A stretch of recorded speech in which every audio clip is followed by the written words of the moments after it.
Ladies and gentlemen, it is now time. The best there is, the best there was, and the best there ever will be. And you know it. With a tear in my eye. The cream of the crop. Acknowledge me.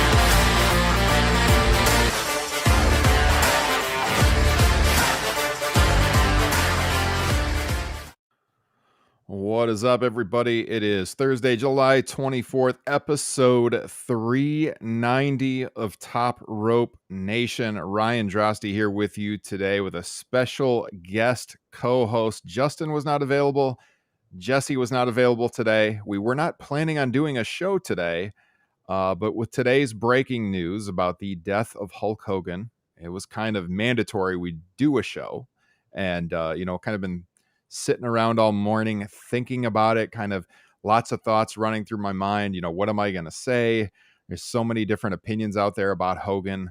I thought if I'm going to have someone fill in for Jesse and Justin, I would choose someone who's a good friend of the show, a longtime fan of professional wrestling. You know him from Pro Wrestling Torch, many guest appearances here on Top Rope Nation. Frank Pettiani, welcome back to the show, sir. Ryan, thanks for thinking of me. It's a pleasure to be on the show. And, I'm becoming a regular on these memorial shows because when Scott Hall passed away, I was on that too. So, I don't know. Is that a good thing? Is that a bad thing? I don't know. Not to make light of the situation because obviously it's a pretty sad day. I mean, I'm going to be honest with you. These are some of the toughest shows to do. And so the fact that we have called on you to do those is giving major props to you, sir. So we appreciate you coming on. Appreciate you. And I appreciate the Top Rope Nation group. Yeah, I mean, nobody was really expecting this. Obviously, Hogan's 71 years old. There had been reports out there that he was in pretty poor health. But his new bride had disputed that. Jimmy Hart had disputed it. I think just over 24 hours ago, Jimmy Hart was on Twitter talking about how they were hanging out doing karaoke and Hogan was really strong.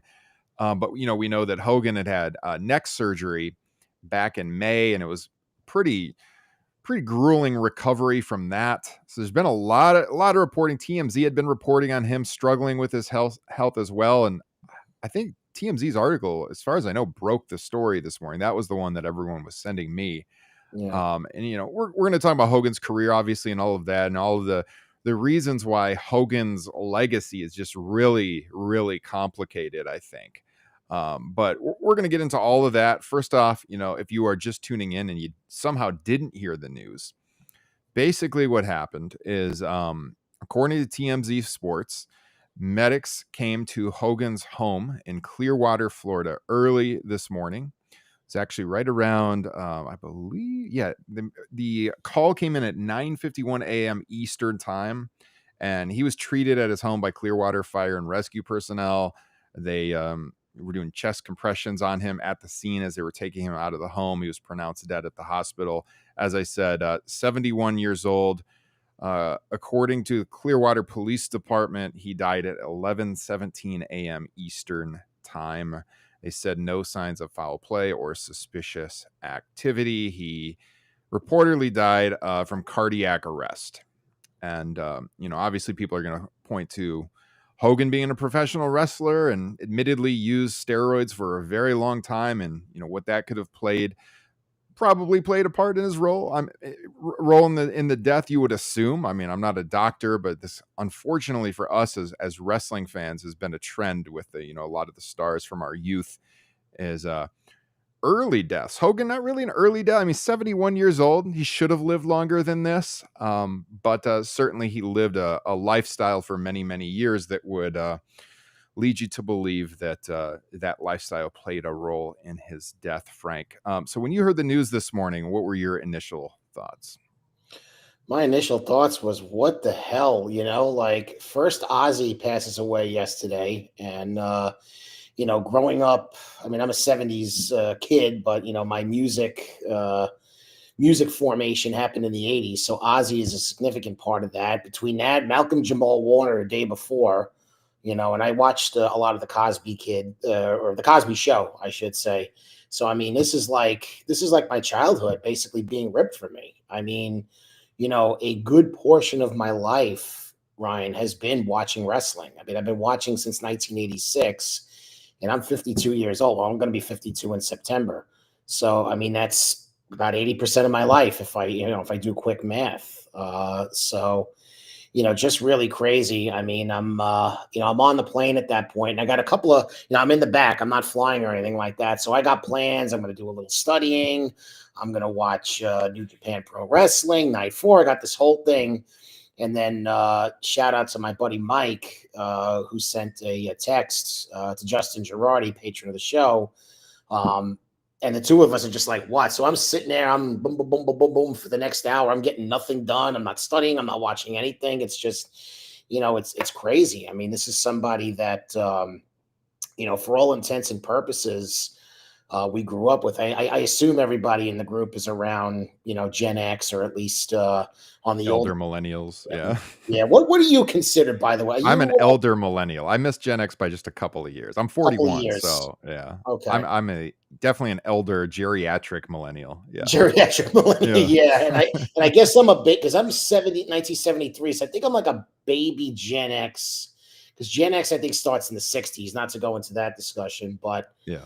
And that kind of ties in. I'm glad you said that, because that ties into, well, I don't know, well, I'll let you ask the questions. I don't want to jump too far ahead, but, just stunned. I mean, there are so many memories of watching Hulk Hogan as a kid, getting WrestleMania 3, for example. My aunt and uncle, my grandmother came over, my dad's cousins, they were wrestling fans for a long time. So all of us sitting around, Sunday dinner, Italian, the macaroni and everything. My parents only did that for occasions, so that wasn't their normal thing, but that's another story.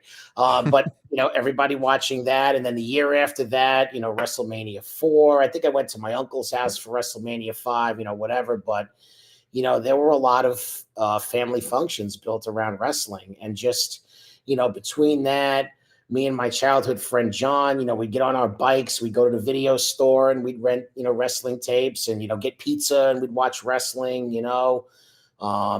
All the Saturday night's main events. I mean, it was like the best thing in the world. I'd read the TV guide every week.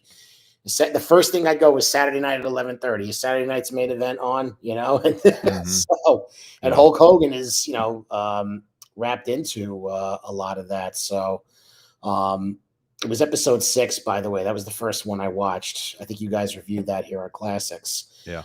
So, just really devastating news. But, listen, let's be honest, and we'll get into that. It's mixed news as well, because Terry Bollea, not Hulk Hogan, did a lot to tarnish the legacy of Hulk Hogan, as we knew and loved him. So, it's a complicated conversation. I think that's the best way to put it.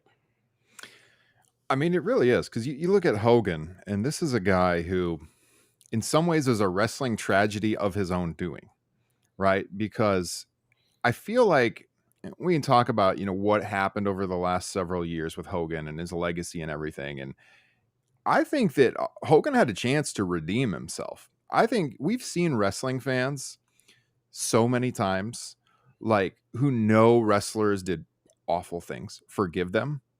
Right. And I feel if Hogan, when the news came out that he had made the racist statements, if he had apologized, like, to the locker room in a way that was genuine, I think people would have welcomed him back. The problem was he didn't do that. So, on one hand, you've got Terry Bollea, the person who, as we've learned more about him over the last several years, has really driven a lot of fans away from him. And on the other hand, you got Hulk Hogan, the performer, who is undoubtedly one of the most important, arguably the most important professional wrestlers of all time. Mm-hmm. It's possible we're not even doing this podcast right now with Hulk Hogan. That doesn't mean that the wrestling business wouldn't exist. It obviously would have. We've joked on this show many times about, the WWE narrative of how it was all smoke-filled arenas before them and all that. That's not true. Hogan wasn't the first person that came out to rock music and all that stuff. Other people were doing that. But Yeah. you can't deny that Hogan was the gateway for so many people of a certain age. He was Yes. unquestionably the number one most known professional wrestler of all time until Mhm. Hogan or until Austin and The Rock. It was Hogan. Hogan was the name everybody knew. If you say pro Right. wrestling, that's the name you threw out. So I could. in the Oh, go 80s ahead. and I'm 90s, sorry. yes, I mean, so in the 80s and the 90s, he was the guy who, when people thought about pro wrestling, they thought about him. And we're talking a lot of nostalgia right now, and we're going to get into the hard hitting things too here in a minute. I just kind of hinted at that, but it's hard to separate. Like, you're thinking in one hand, your nostalgia for Hogan and childhood, on the other hand, what you've learned about him in recent years. But it is true. Like, my earliest memories of as a fan, this would have been like late 80s, probably mid to late 80s, is the Saturday morning cartoon that featured a cartoon of Hogan, not his voice, but a cartoon of him. It Mhm. is, renting the Hulkamania Coliseum videos with my buddy at the local grocery store. My first wrestling figure I ever owned was the Hogan LJN thumb wrestler, which I have up on the shelf back right there. That's not the one I owned. I had to rebuy it because mine disintegrated in a sandbox. But I knew that was the first figure I had. So a couple of years ago, I was at a vintage toy store. I was like, I got to pick that up because I know that and the Piper figure were the first ones I ever had as a kid.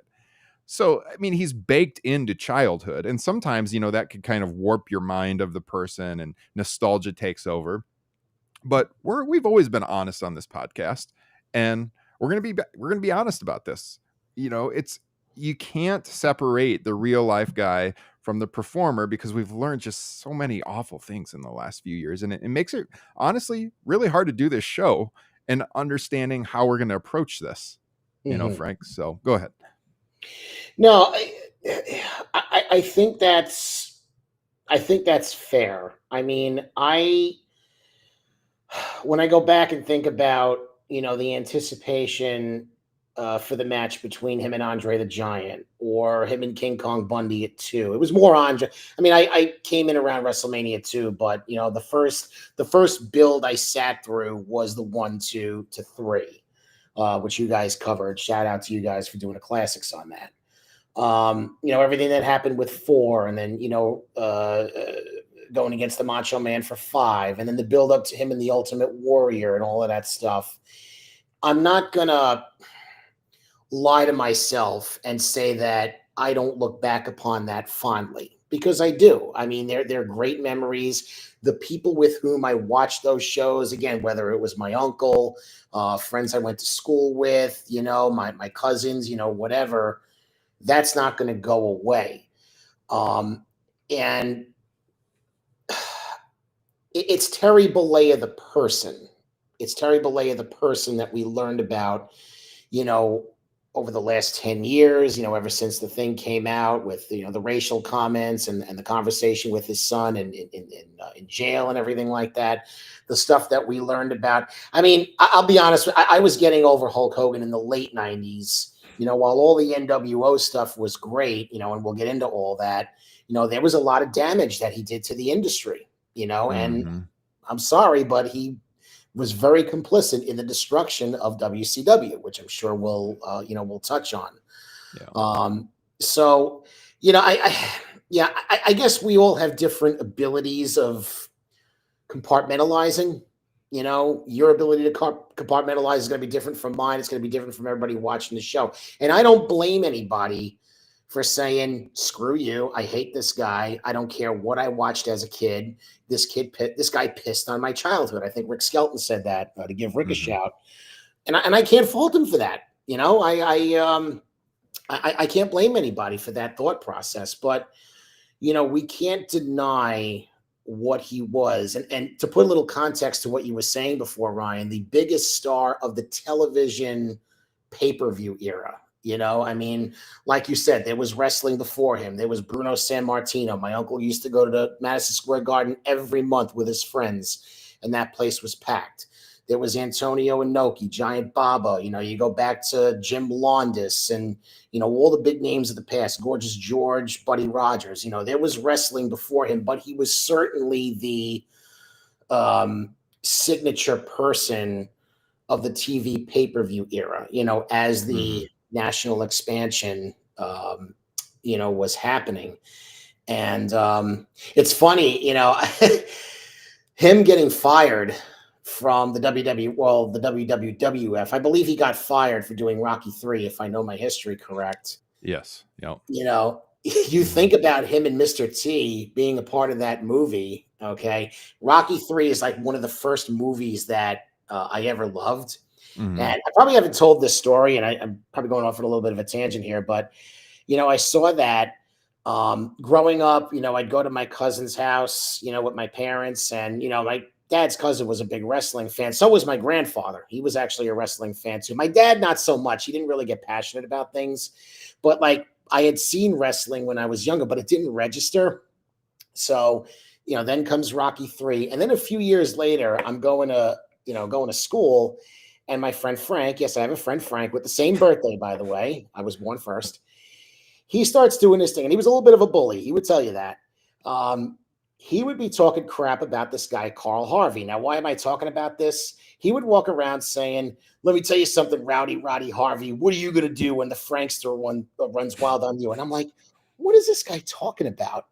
Then you brought up Hulk Hogan's Rock and Wrestling.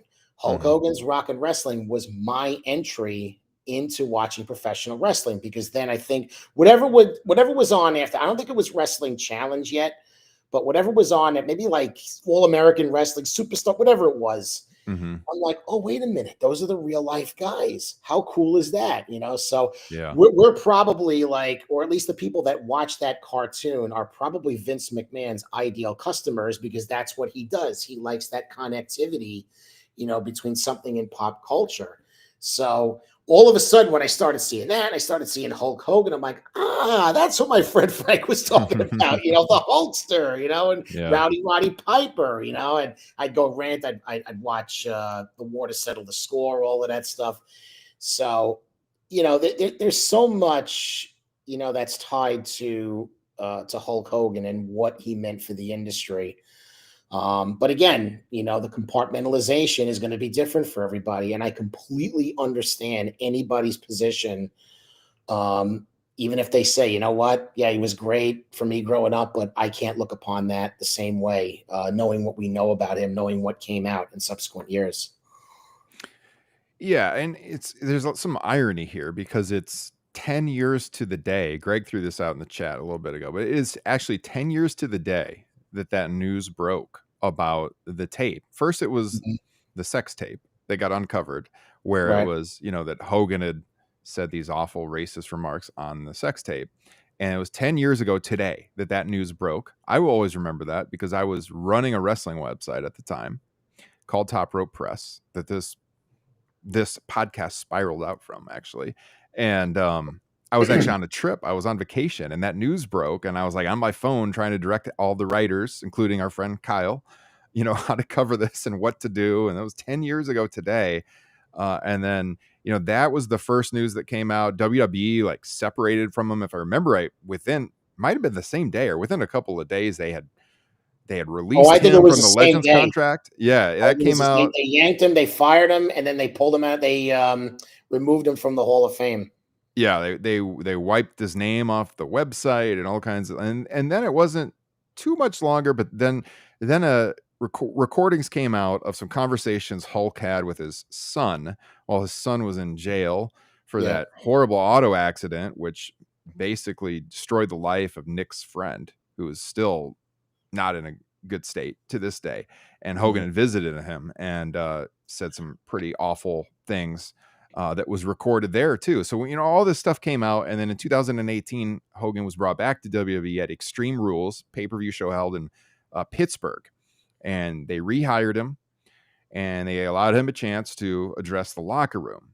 And on that night, apparently the message wasn't so much, I feel bad about what happened, please forgive me. It was more, be careful what you say, because people have cameras and you never know if you're being recorded. And that went over horribly in the WWE locker room. And that is the reason why from that day forward, he has not been beloved by a lot of performers in this industry, because they felt like he wasn't genuine in that apology. It was more about, shoot, I got caught, than actually, begging for forgiveness.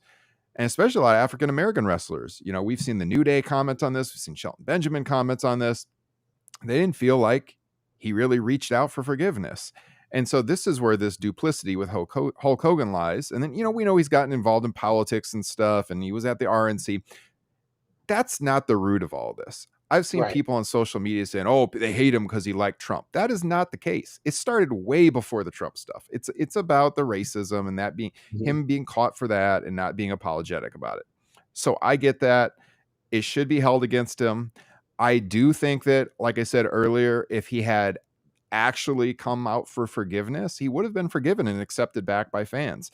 And instead, what happened is his last appearance on WWE television was the Raw Netflix debut at the Intuit Dome, where he got booed off the stage promoting his beer. That's Hulk Hogan's last appearance in WWE. And it's a shame, because I think he could have had redemption and he chose the wrong route.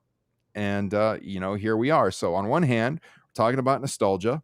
And on the other hand, we're talking about the real life person and how we can, you know, kind of balance that in our minds. And I know Justin's not here, but he did make a comment in our Facebook group today. And so since he is one of the hosts of the show, I wanted to feature his comment on the air. I'm going to read this. I might have to censor some of it, but I'm going to put this up on the screen. This is what Justin had to say. This was his thoughts on Hogan's passing. So Justin wrote, Hulk Hogan is the reason I became a wrestling fan, one of the most charismatic people ever who transcended the sport. Terry Bollea was a garbage human being who spent the last couple of decades systematically destroying the legacy of Hulk Hogan. One of the greatest careers ever, and yet I can't help but think of the what ifs. What if Terry was a decent and generous human being? What if he was more flexible with his creative? What stars could he have elevated to greater heights? What could have WCW looked like? What if he had supported Jesse Ventura in getting the industry to unionize? That was in 1986. Could that have saved lives? Certainly would have helped a lot of people. Unfortunately, so much of his life boiled down to, that doesn't work for me, brother. Thank you, Hulk Hogan, for all the memories and making me fall in love with this wonderfully stupid sport. F you, Terry, for everything else. I mean, Justin, it says it all. I love the way Justin puts stuff, by the way.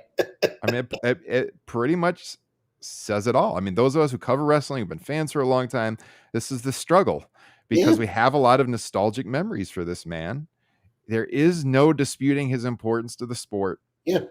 There's no disputing about what's really remarkable about Hogan is how, you know, he brought all these people to wrestling in the 80s and the early 90s, our childhoods. And then he did it again with the NWO in the late 90s. This guy had like 2 boom periods that he was responsible for, and you can't overlook that. I was just going to say that. I put that on Michael Jenkinson's comment. I said he brought the same generation in twice, because if you think about it, you know, I mean, he pulled a lot of, you know, kids and, you know, whatever in the 80s. And then, you know, a lot of us, I mean, I stayed with it, but a lot of people dropped off. You know, a lot of people got Papa Shango'd out of wrestling for a few years. And then, you know, all of a sudden he brings them back. Like, I know my uncle, like, he would watch a couple of pay-per-views with me, but after his thing was Yokozuna winning the Royal Rumble, that did it for him. You know, he'd watch a couple of WrestleManias with me afterwards, but that, you know, that pretty much did it with him watching regularly. When Hogan joined the NWO, that brought him back, and we watched a number of WCW pay-per-view. So he brought, even my friend Bill, the same thing. You know, he dropped off around the same time, and then he came back when Hogan joined the NWO. So yeah, to be able to pull the same generation in twice is really quite remarkable on the positive side for you know, for Hulk Hogan. And that's where the wrestling boom period of the late 90s started. You know, that was 96, NWO forms. WCW was on fire for almost 2 years before WWF caught up, and, you know, they changed their product to try to combat what WCW was doing, and ultimately it worked, and WWF, you know, soared to heights greater than WCW. And then Hogan ends up coming back to the WWE, you know, and he gets that send-off where he's world champion again. He holds the tag team titles with Edge, and, you know, for all the stuff, a lot of politicking with Hogan, obviously. And yes, he is one of the people responsible for the death of WCW and many, many people losing their jobs and wrestlers' contracts nosediving for a while there.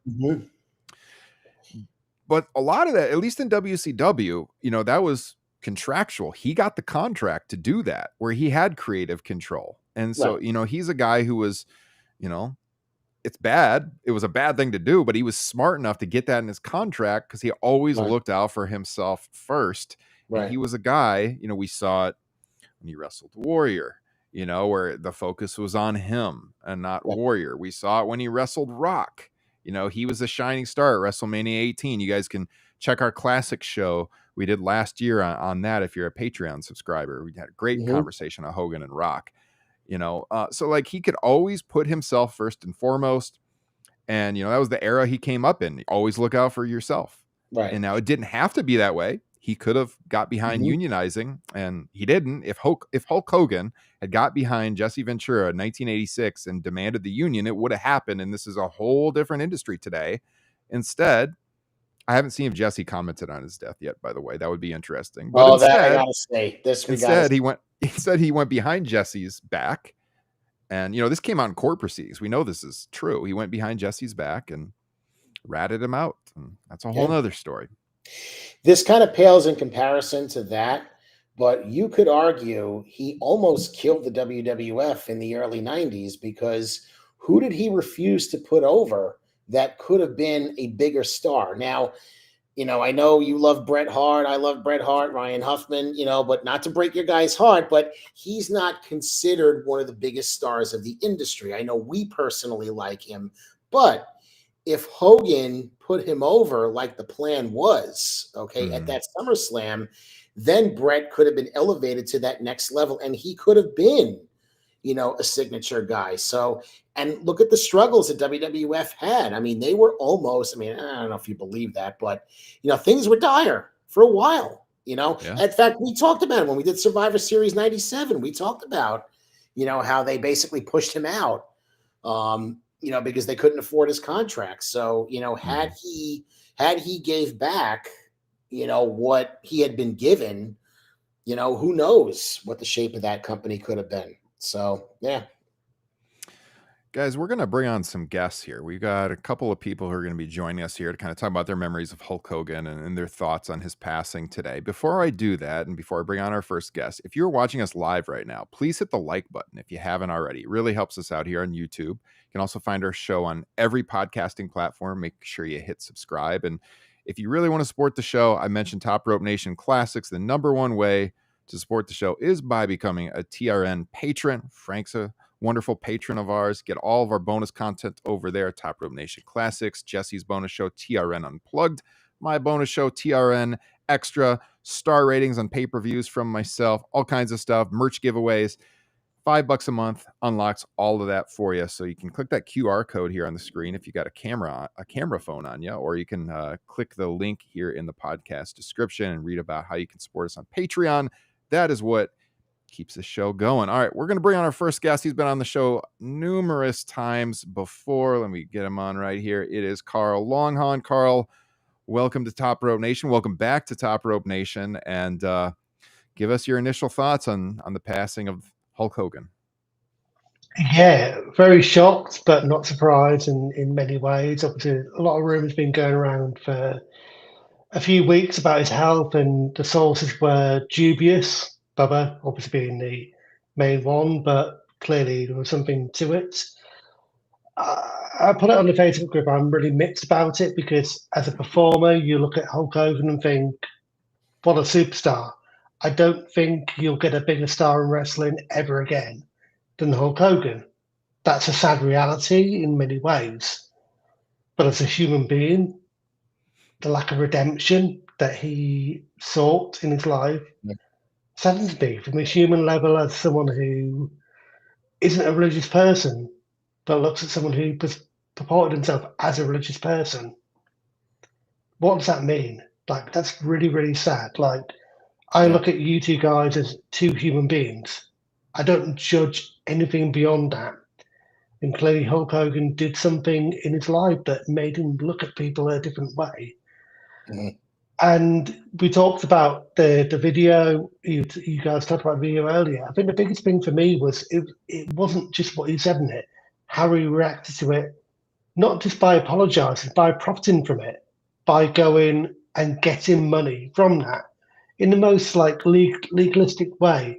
I was watching a video earlier about Blair Maxwell and listening to her brother talk about things, and it was all like these legalistic reasons why she's innocent, but she's not innocent, and that's what Hulk Hogan did. I just think to myself, that's not a good human being. That's absolutely a pathetic person, and that's sad for someone that I didn't personally get into wrestling because of Hulk Hogan, but he got me into wrestling because of Hulk Hogan. I got into wrestling seeing Hulk Hogan, but then fell in love with Macho Man and Bret Hart. And the Bulldog, being a Brit, obviously he was useless, but it was the British Bulldog. And he didn't do that. He didn't do any good with that, and it's so sad. It really, I don't know, it's such a horrible moment and when you look at it and think, this guy had actually no soul to him in many ways. And that might sound hyperbolic and IWC, but I'm not that person. I actually look at someone's soul and think, yeah, you're not a good person, and I'm sad your legacy's been tarnished in this terrible way. Yeah. Yeah, like If I you said at think the about beginning, it it's kind of too, a tragedy. I was just say, like we said at the beginning, it's a tragedy of his own making, because like you said, the redemption arc, I think, would have been there for him if he truly felt, that what he did was wrong and he asked for We've seen this time and time again from wrestling fans. It's a super forgiving community. But also people who hold a grudge, as we saw at the Intuit Dome. If they feel like somebody, it's really what it comes down to.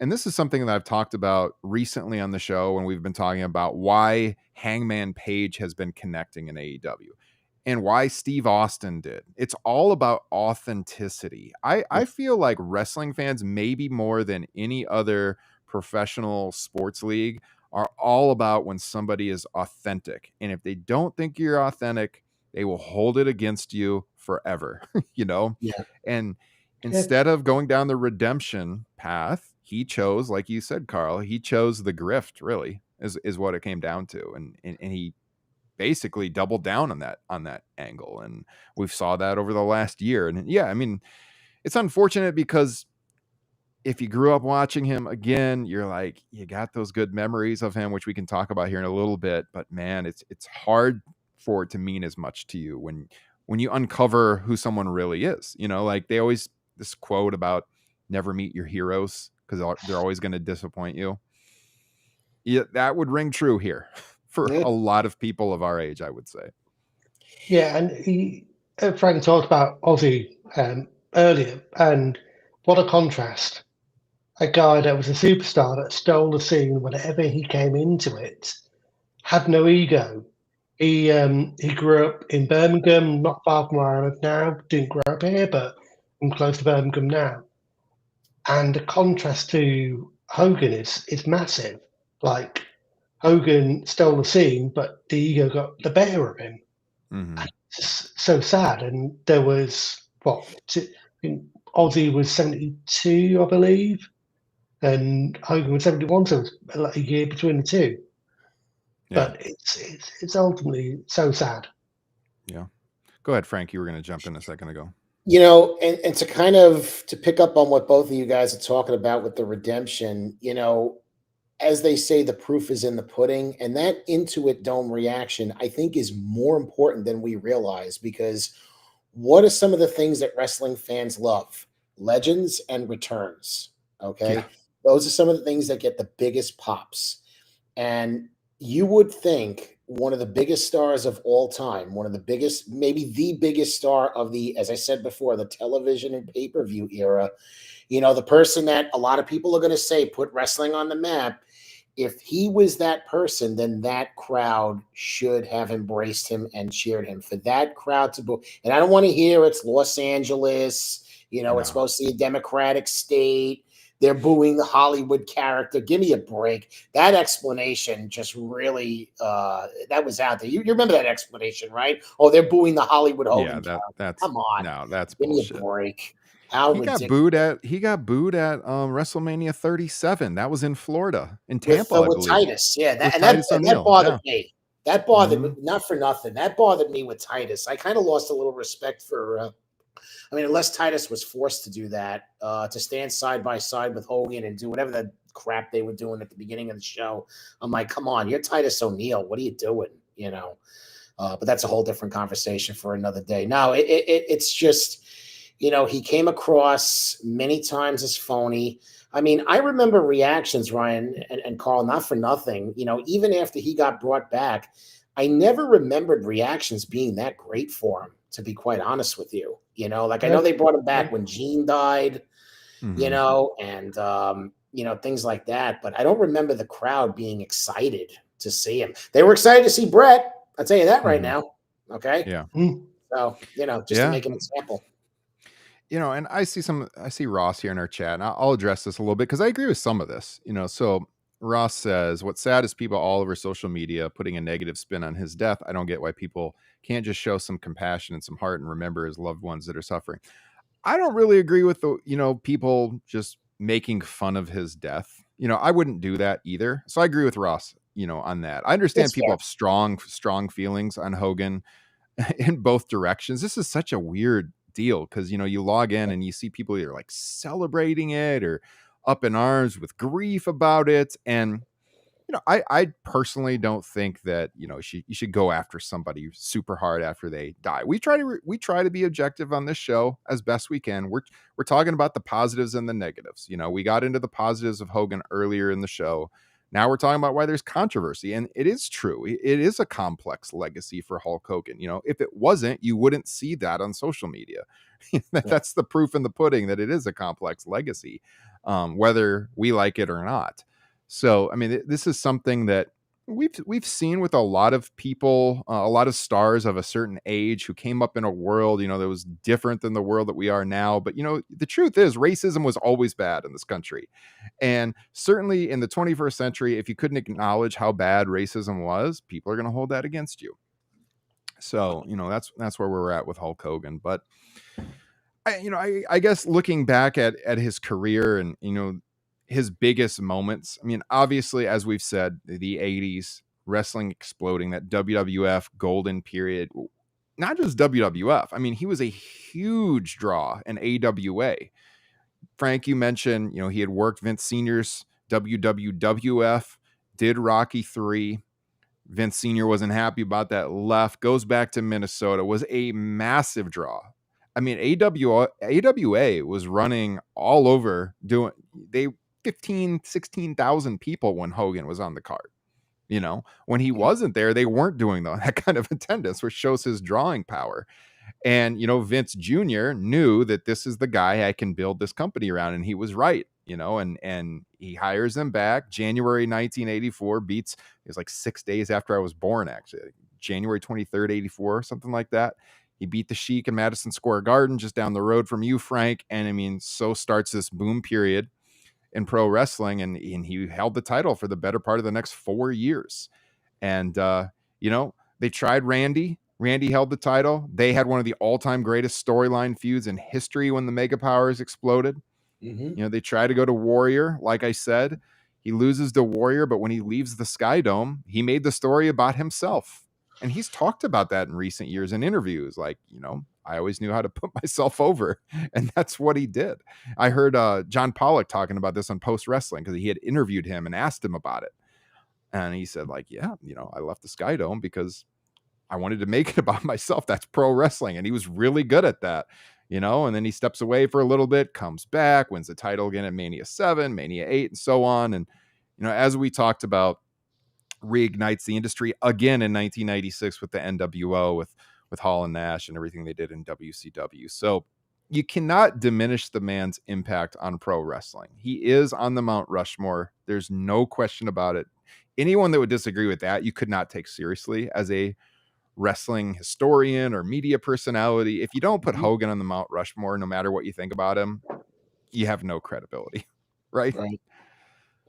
I mean, even people in their 20s, I mean, you would think that people, because I get a lot of people at work, believe it or not, I've been at my job for 18 years and I still meet people. Like, you think I would know everybody? I mean, I know a good amount of people, but I'm always meeting people. And sometimes I meet people that have been at the company for like 20 years and it's like we've never crossed paths. The point being, even young people that I talk to, that I tell that I watch wrestling and I'm involved with a couple of outlets, they're like, oh yeah, I used to watch when it was Hulk Hogan, or whatever. So it's just like, it's a name that is such a household name connected to the industry.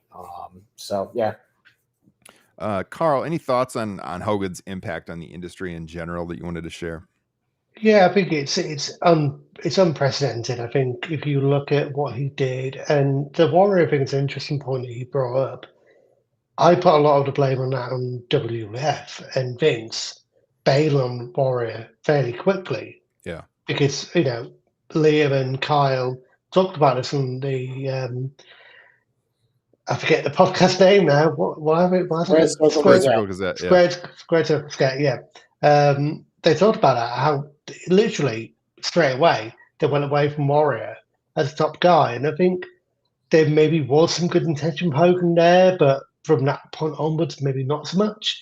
Mhm. But as a draw, I mean, to draw in two different eras, draw in the 80s and 90s, and arguably you would argue in the early 2000s, his comeback in 2002, okay, it was a down period, but the reaction that he got in the Skydome against Rock was insane, absolutely insane. Like, I remember watching that live in the UK at 3 a.m. and thinking, what's going on here? Like, it's the bad guy, and he's been cheered against the Rock, who's the king. Yeah. Yeah. Just that magnetism is off the scale.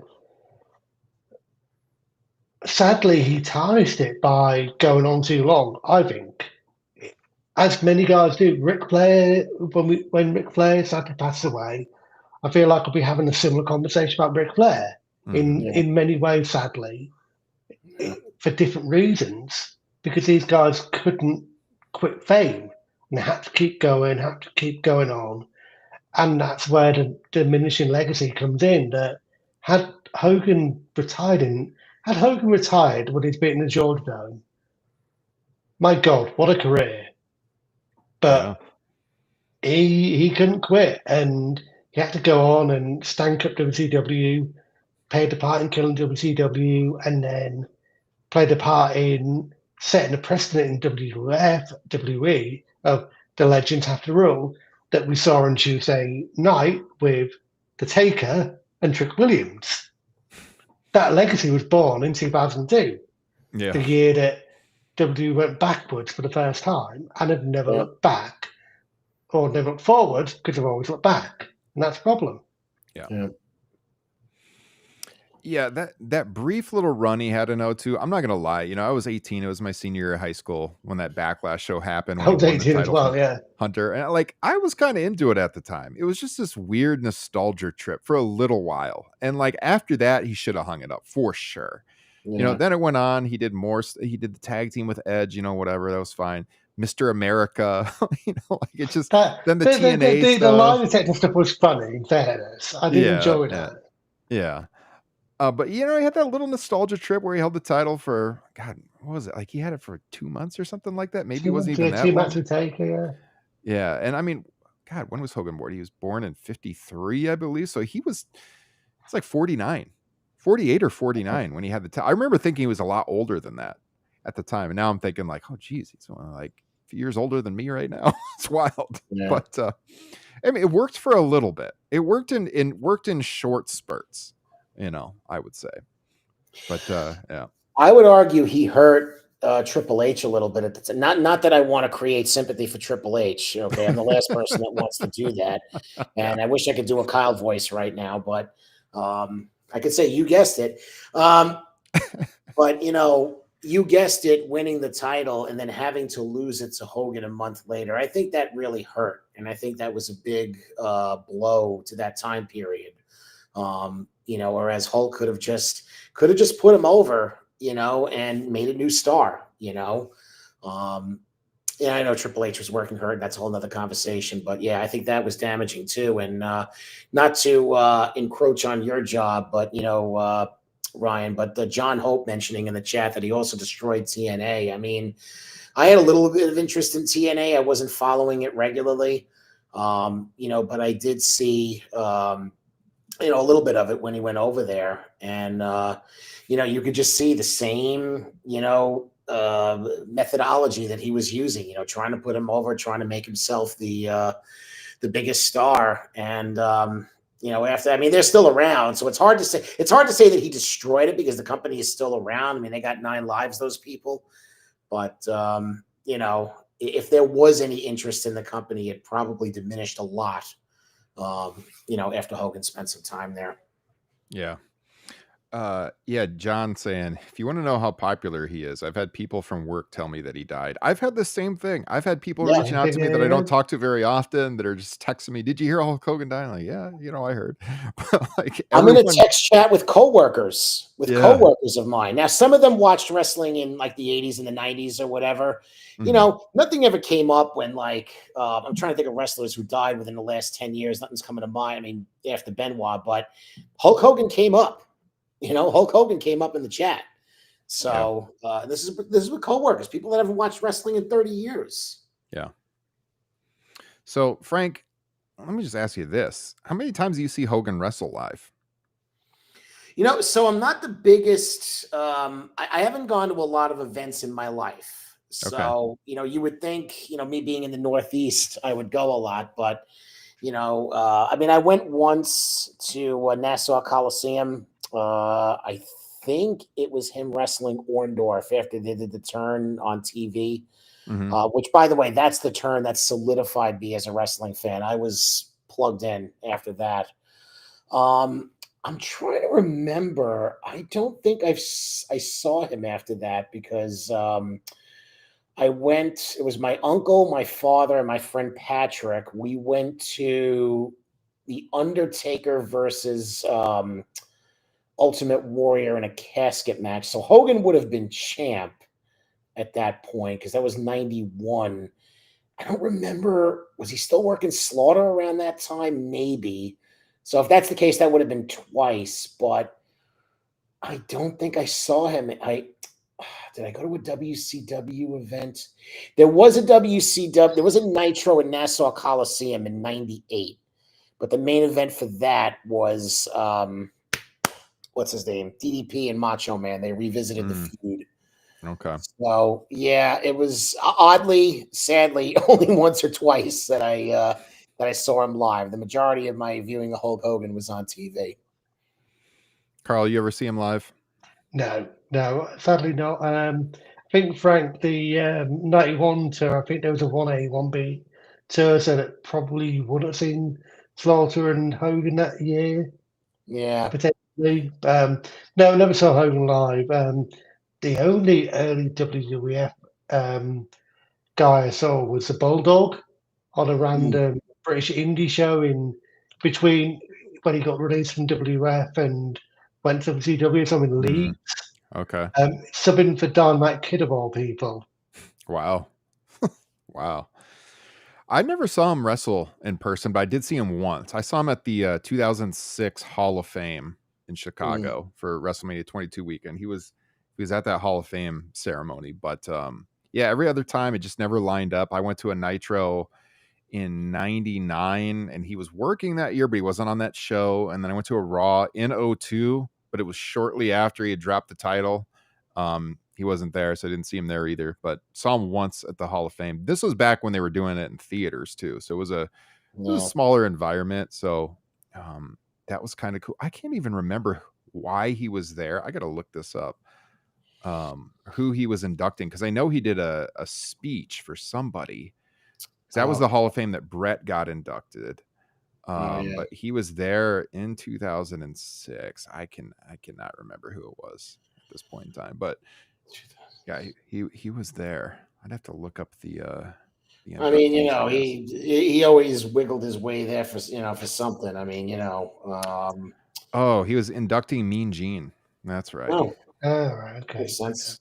So he came out on stage to Real American, and I've said this on the show before. I think Real American's the greatest theme song of all time in pro wrestling. Rick Derringer, who just died 2 months ago too, unfortunately. Yeah. Would you guys concur? You think it's up there? It's hard to argue Yeah, that. It's hard to argue that. Yeah. it's very hard to argue that or Austin from the glass break is that yeah.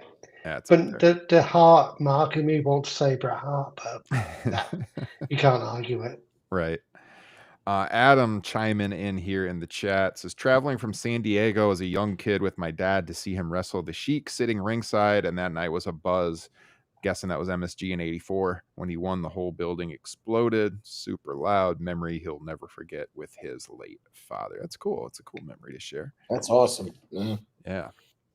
In the building that night, January '84. Adam Paul. Wow, incredible. Yeah, do you guys have anything else you want to share, or should we wrap it up here? I mean, I've pretty much hit what I wanted to. We have one other guest who was thinking about coming on, but we're almost done with the show, so we might hold off. He's not here yet, so Yeah, well, I want to say on the TNA stuff, and not to shit on people talking about TNA, but Dixie killed TNA. She destroyed TNA. She gave Hulk the power, similar to Bischoff and Ted Turner in WCW. They gave Hulk that power. Now, did he execute it well? No, he didn't. But I think if you're Dixie Turner in 2010, you've seen what happened to WCW in the late 90s, you probably don't give Bischoff and Hogan that leverage because they're going to do what they're going to do. yeah. And actually, look at the guys they brought in. There were some Hogan guys, there were also some non-Hogan guys. They all failed because it was TNA. Yeah. And it was the wrong strategy. But no, I think in terms of Hogan generally, I hope that his family have peace. And I would like to think Brooke obviously was estranged from him, was able to connect to him at some point, because from a human point of view, like I don't like the idea of a daughter losing her father and not having some sort of connection from the end. And there was a great disconnection. I don't really care about Linda Hogan or Linda Bollea, or whatever her name is, because she was a parasite, frankly. But I hope that his offspring were able to connect. Nick and I've got her name now. Nick and Brooke were able to connect, because that's the most important thing for me. As something could have changed in the last few weeks as his health was deteriorating. We don't know for sure, but most of the reporting was, as you said, Carl, that Brooke had been estranged from him for a while. Like, she has 2 children he had never met. So I didn't even know that. I hope that's not how things ended, just from a human perspective. But him and Nick were close, obviously, to answer Adam's point. They were still close. Nick ran the bar pretty much, I believe, for Hulk or for Terry. Yeah. So they were so close, but obviously Brooke was, separate. We got one more guest making the run-in at the end here. I'm going to bring him on, and he could share his thoughts on Hogan's passing, and then we're going to wrap up today, I think. So I don't think he's ever been on Top Rope Nation before, but if you're a patron, you've heard him before on TRN Extra, because we do a lot of stuff over at Bleacher Report together. So I'm going to welcome into TRN Jeremy Loss. Jeremy, it's wonderful to be here. Yeah. What's up, guys? Sorry, I'm running a little bit late. I had a tattoo appointment today, and it ran a little long. But glad to be here. Kind of a weird day. Because I haven't had a chance to listen to the whole show, but I'm sure you all have really kind of hit the nail on the head on this one, where it's complicated to feel like how you feel about Hulk Hogan from a wrestling standpoint and from a history standpoint. You can't deny the fact that the man has a tremendous legacy, is leaving behind a tremendous legacy on the business. And then on the personal side, there's a lot of negative things that have kind of transpired in his life, and he's kind of put forth. So it's weird I don't know how to feel about it. Like, like I don't want to kick somebody like that just passed. I don't want to like speak ill of them, but there are things that you cannot turn a blind eye to when it comes to Hulk Hogan.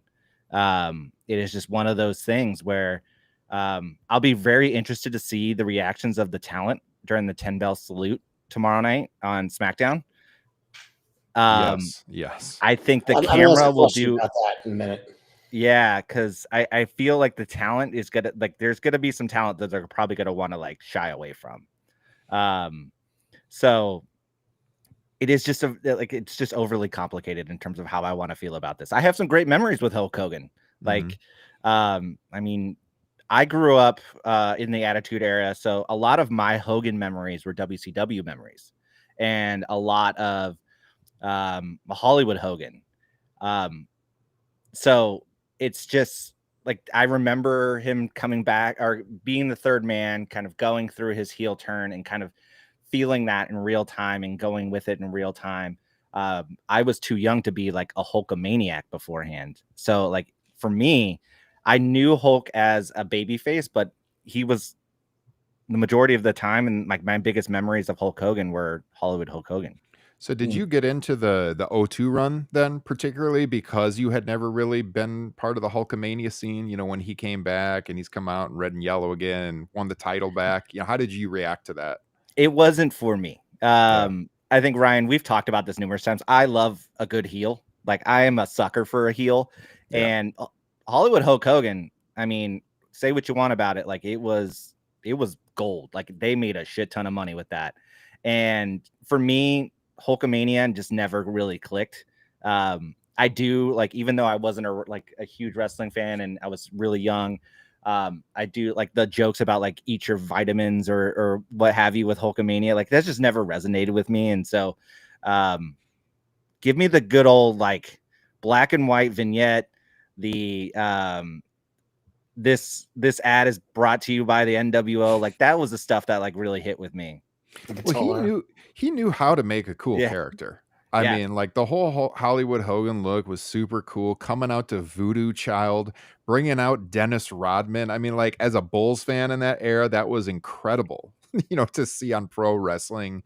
He had a really good ability to reinvent himself. To do that, the way he grew out the beard. That Hollywood Rules shirt he used to wear in that era was such a cool wrestling shirt too, by the way. I think they've remade that a number of times since. But yeah, I mean, you can't take that away from him. It was a cool character. It was a great heel gimmick. It worked, obviously, made a lot of money. Yeah. But yeah, I mean, like you said, we struggle with this too, because how do you also can't turn a blind eye to the real Terry Bollea. And it's really, as we've been saying throughout the podcast, Jeremy, we get a little nostalgic and then, that creeps back into your mind. You're like, but the real guy, the last 10 to 15 years and what we've discovered about him and not repenting for some of that behavior it's just made it such a complex legacy. Yeah. And like, I think I saw on Twitter shortly after the news broke that like his last appearance on WWE television is him getting booed out of the building. Yeah. Like that's crazy to think about. For a guy with like such a rich history, like his lasting memory is being booed out of LA. And, like that's just it blows my mind. Yeah, I'm gonna be really interested to see how they handle this tomorrow night on SmackDown. Like bell salute, I think they're gonna do a lot. I don't think it's just gonna be one tribute video. I think it's gonna be the kind of thing where they're showing highlights throughout the entire show. I think it's a tribute show. I think it's going to end up being a tribute show and then it's going to bleed over to Monday too. Oh yeah. Yeah. That will be really interesting to see. And you guys have any thoughts you wanted to chime in there? I'm curious with the tribute show, because I was talking to my friends about this in the text on the way down. This is TKO's WWE. This isn't the McMahon's WWE anymore. So based on that reaction that he got in LA, are they going to be a little careful in how much they pay tribute to him? I don't know what that looks like. I don't know what that amounts to. I don't even know what I'm thinking. I mean, are they just going to do, because listen, this is arguably the biggest star in the company's history. Yeah. And if the legacy wasn't as complicated as we've talked about, it would be a no-brainer. You could make it a total tribute. Look what they did with Owen. And Owen wasn't even the biggest star when he died. So, what, like you said, I think, Jeremy, you brought it up. Are they going to avoid certain people talking about him? Are they going to kind of do enough but not do too much? You know what I mean? Just because of the Tarnished legacy. And by the way, I just want to drop something quick. When you had to make a CD back in the day, not playlist on your phone. I was going to the gym in the 90s, okay? Yeah. Not that it shows now, but I would have to make CDs with my, workout songs. Voodoo Child was the first song. Oh, yeah. I think I've told this story before, but when I first got the internet, which I felt like I was the last person in the world to get the internet, it was 1998. We finally got a computer at home with the internet. And when I discovered how to download theme music on there, and back then, dial-up connection, it took like an hour or more to download one song. Dude. I rigged up a tape player and I would set it next to the computer. We had like standalone speakers for the computer, and I would record the theme music onto a cassette tape. That's how I would get it permanently. And Real America was one of the first ones I did. There you go. Yeah. There you go. I see Adam in the chat. I did see the McMahon statement. I saw Linda McMahon put out just the worst Photoshop graphic. It looks like somebody that's like a middle school graphic designer put out. And she's leads the Department of that Education. is terrible. Okay, hold on. I have got to put this up on the screen. This is real bad. It's so bad. I think she made this on Microsoft Paint. Hold on a second. And then I saw McMahon. Trips. That what you're talking about there? Yes. That is not good. Not a great graphic for what? To be sharing there. Yeah, Triple H had a big statement. I saw that with a bunch of pictures. I saw Vince's. Yeah, there you are. I to your point, you guys, about TKO, I don't think that they're going to shy away at all. Let's be honest. This is the company that's in bed with Dana White and Trump, and I think they'll be Saudi regime. Yeah, they might even go. Although that Saudi regime's all across sport now, pretty much. But yeah, I could see them going a step further and putting like Real American beer like on the center of the ring, like just trying to like hawk some more of his stuff. I don't know. Did you guys touch on where does this leave his new wrestling promotion with Eric Bischoff? Yeah, we haven't talked about that. They weren't doing real well, were they? No, this ticket sales. The worst person to get. Who gives a shit? Amateur wrestling with the most pro wrestling guy ever, and with the biggest Hulkster ever, and Bishop. No, that's a terrible idea. Yeah. I think what they sold like 300, 400 tickets or something ridiculous. I'm looking at their Twitter page right now. Look, I barely use Twitter anymore because that site is not super functional for engagement these days, but our Top Rope Nation Twitter has like 5 times as many followers as the Real American Freestyle company. So that's not a great start for them, especially with Hulk Hogan and Eric Bischoff pushing it. So yeah, we'll have to see. You mentioned the beer company. They've got that logo on the ring apron already. So we'll see what happens there. Yeah. A lot of question marks right now, but we'll see on SmackDown how they handle all of this tomorrow night, and be interesting what AEW does. I don't know if they had put out a statement yet. They've not so far, and I don't think they will do. I think Tony's going to stick to his idea of banning Hogan. Right or wrong? 2020, didn't he? Right. He banned Linda in 2020. Yeah. I think he banned Hogan before then. Yeah. Oh, he banned Hogan from Stardom. Right or wrong, look, there's issues with that in my opinion, but there's also merits to it at the same time. It's which side of the fence you fall down. And stick to something. If he's banned someone, don't credit them. Personally, that's my view. I wouldn't be surprised if they have a brief statement or something. I feel like he's too big of a star to not acknowledge at all. But would Shivani say something? Not to acknowledge it. Shivani Jordan said something. He said, "Close colleague, yes. Close friend, no." Yeah, I replied saw to someone. That too. Yeah. Sting's put something out. MJF's put something out as a heel tweet, which you expect, saying you're expecting a Hogan tweet. Not going to happen. Yeah. I think that's probably let Tal do what I want to do, and as a company, you do what you want to do, right or wrong. Man, I'm scrolling Twitter right now, and some of the memes that have come out about this are dark. Yeah, that's what we were saying earlier. I mean, you're seeing it from all angles. Yeah. It is like I've seen numerous Hogan Benoit like fake AI stuff. Stupid. That's yeah, I mean, exactly. I mean, who needs that? Who needs that shit? It's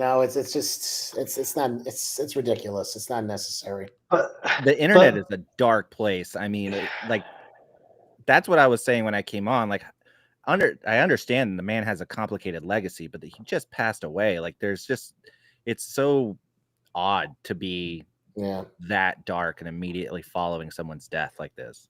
Yeah. So Tony had also said this. I had to scroll a while because Tony is very active on Twitter. But he is, but he says he doesn't like social media and he can't handle it. He blocked me. He blocked you. Well, okay. Frankie got blocked by Tony. I never interacted with the guy. I have no idea. I mean, I do a podcast once a month, and the guy blocks me. Oh my God! I mean, Well, if you're on the podcast feed, Tony wrote, "Say what you want about Hulk Hogan, but his impact on pro wrestling is undeniable. R.I.P. Hulkster, the end of an era." So there you go. I think to the point we've made about social media, I think it is very telling how the reaction to Hogan's death about just the toxicity in not just wrestling fans, but it's a wrestling podcast. We'll talk about that because it's so tribalistic now. It's ridiculous. And Sean Rossap made a point earlier in the week about how AEW did a really big crowd, close to 30,000 for All In. Mm-hmm. TNA did their record North American crowd last weekend. WWE have got close to, over 2 nights, 80,000 sold already for SummerSlam. Yeah. And each attendance being criticised as bad. That just shows how bonkers things are. Like, how you cannot celebrate all those things and say, okay, I may not like TNA, I may not like AEW, I may like WWE, but just enjoy it. Mm-hmm. Enjoy what you enjoy and ignore the rest of it. Don't comment on it, just leave it alone. Like, if you don't like AEW, you don't like WWE, you don't like TNA, just don't comment on it. Enjoy what you enjoy. But there's a real, and Elon's a big part of it, there's this engagement farming of talking crap. You've got the Helucies and the air golds of the world that just engagement farm for nonsense. Yeah. Whereas good content creators like yourselves just get left in the dirt because you're actually talking rationally. Yeah. Adam was asking in the chat about this photo with police. I don't know about the photo. There was a TikTok that there was a video of Hogan being taken out of his house where they were doing chest compressions. That was legitimate. I think TMZ had that in their article I saw earlier. Yeah. So I don't know about that, but not something I really seek out to see. So it's a official verdict. Say it again. Story. He died in the hospital is the official story. So yeah, I don't like that sort of journalism, like that tabloid journalism. Ambulance chasing. Ambulance chasing. Yeah, I'm with you. Carl. We had it with Princess Diana in the UK, however legitimate that story is about her being chased, but there were people taking photos of her dead in a car. That's just not right. Yeah. Never ends. Yeah. All right, guys. I think we've pretty much said it all in the last hour and 10 minutes. This, as I said, this was kind of a last-minute podcast. Obviously, didn't know we were going to be doing this. I did know we were going to be doing a Top Rope Nation Classic soon on Great American Bash 86, which won our poll. We'll be doing that here probably next week. Obviously, we'll have SummerSlam coverage as well, so make sure you subscribe here on YouTube or wherever you are getting your podcasts. Frank, you have anything you would like to promote before we head off the air here? No, just I got to be ramping up pro wrestling that are now real soon here. it's been a minute, just been a crazy month for me. The last show I did, I've been doing 95 WWF, so a 30-year look back. The last show I covered was King of the Ring. And it's been interesting going over that year. I know it's not a lot of people's favorite year, and I can't sit here and really defend it, but it's not as bad as I remembered it. There's some good stuff, there's some bad stuff. I think it's one of those time periods where they're trying new things, but they're still kind of stuck in their old ways. So it's kind of interesting to see some of that bear itself out. But I'll be doing that over for the Pro Wrestling Torch. Ryan, you've been a guest on my show a number of times. I got to get you back on. And as far as my social media, I don't post a lot. I just basically stick to the TRN group and a couple of little things on Facebook. But you can find me there. Frank Pettiani, Peteani. Same thing with X, Instagram, and BlueSky. Just throw a 73 at the end of my name for BlueSky because I just had to be different. There you go. And hey, Jeremy, I think hopefully we'll be collabing again soon over on Bleacher Report. I'm waiting for our direction, but I know it's coming here in August. So where can people find you? You can find me on BlueSky. BR is where I talk most about wrestling. X is where I complain about Arsenal Football Club and the Padres. So if you're into that, you can always follow me there. But yeah, you could always catch me on Bleacher Report with Ryan as we preview wrestling shows and cover AEW, WWE. It's always a good time. Yeah, absolutely. Carl, where can people follow you? Yeah, people can follow me at Carlo1984A on X. Yet to be on BlueSky, but I'll be on there in the next few days. And on the Facebook group for TRN, and I'll be back on here soon. Yes. Yeah, Carl's one of our most active members. If you guys are not in the Facebook group, search Top Rope Nation Pro Wrestling Discussion. All the hosts are in there. We just have tons of posts going up every single day. Lots of good discussion on wrestling. Great group of people. If people aren't good dudes, we boot them out of the group, and ladies for that matter. So rightly so, because we don't want people who decide that they are not drinking the Kool-Aid, so to speak. Yeah.